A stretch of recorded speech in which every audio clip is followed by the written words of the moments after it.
వినుడు వినుడు రామాయణ గాథ రఘునందనుడి నగరి అయోధ్య ఎటు చూసిన కోటి కాంతుల శోభ ఏమని చెప్పను రామమందిర ప్రభ నిర్మాణంలో అణు అణువున ప్రత్యేకత మహిమాన్విత నగరి విశిష్టత తెలిపేలా పుణ్యభూమి నుంచి ఎన్టీవీ స్పెషల్ రిపోర్ట్.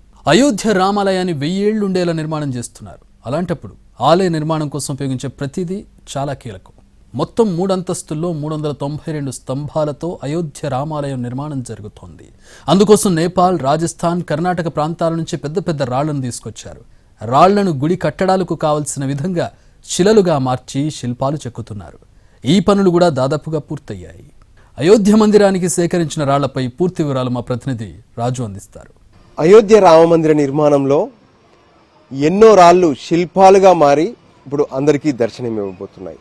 అయోధ్య మందిరం మొత్తం కూడా ఎక్కడ ఇనుమును సిమెంటును వాడకుండా రాళ్లనే స్తంభాలుగా మార్చడం, రాళ్లతోనే ఫిక్సింగ్ చేస్తూ ఈ ఆలయ నిర్మాణం చేస్తున్నారు.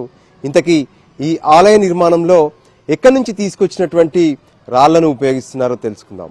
ముందుగా మనం ఎదురుగా చూస్తున్నటువంటి ఇక్కడ ఉన్నటువంటి ఈ పెద్దటి రాయి నేపాల్ నుంచి వచ్చింది. నేపాల్ నుంచి ప్రత్యేకంగా గలేశ్వర్ ధామ్ నుంచి వచ్చినటువంటి రాయి ఇది మనకు కనిపిస్తుంది.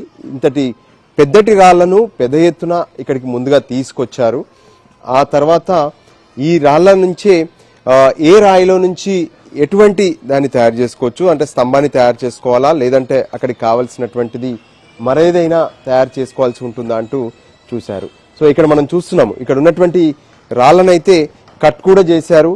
సో ఇక్కడ మనకు ఎంత ప్లెయిన్ గా కనిపిస్తుంది, అంటే ఇలా కట్ చేసినటువంటి స్టోను మనకు ప్లెయిన్ గా కనిపిస్తుంది.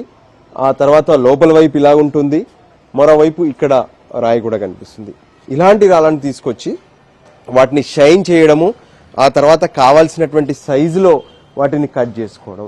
మనకు ఇక్కడ కనిపిస్తుంది రాజస్థాన్ నుంచి తీసుకొచ్చినటువంటి రాయి. మన దేశంలోనే రాజస్థాన్ రాళ్లకు ప్రత్యేకమైనటువంటి ప్రాముఖ్యత ఉంది. సో దానికి అనుగుణంగానే ఈ రాజస్థాన్ నుంచి కూడా పెద్ద ఎత్తున రాళ్లను తీసుకొచ్చారు రామాలయ మందిర నిర్మాణం కోసం. ఈ విధంగా ఎక్కడ చూసినా సరే ఈ రాళ్లను ప్రత్యేకంగా ఇక్కడ ప్రదర్శిస్తున్నారు కూడా. ఈ రాళ్లకే పూజలు చేస్తున్నారు. మనకి ఇక్కడ ప్రత్యేకంగా చెప్తున్నారు రాజస్థాన్ సే ఆయి తీన్ అని చెప్పి శిలాయే. సో ప్రత్యేకంగా ఇంత పెద్దటి శిల వచ్చిందని చెప్పి కూడా ఇక్కడ చెప్తున్నారు. సో ఇక్కడ మనం చూస్తున్నటువంటి రాళ్ళు కర్ణాటక నుంచి వచ్చాయి. ఇదంతా కూడా తిన్ శ్యామ్ శిలాయ అంటారు, అంటే శ్యామ్ శిల అంటారు. కొంత కర్ణాటకలో ఉన్నటువంటి రాళ్ళు నల్లగా ఉంటాయి. అంటే ఏదైతే గుడి నిర్మాణం అనేది మొత్తం కూడా పింక్ లో కనిపిస్తుంది, ఇదంతా రాజస్థాన్ నుంచి వచ్చినటువంటి రాళ్ళు. సో ఇక్కడ మనం చూస్తున్నటువంటి ఈ రాళ్ల ద్వారానే విగ్రహమూర్తులను తయారు చేశారు.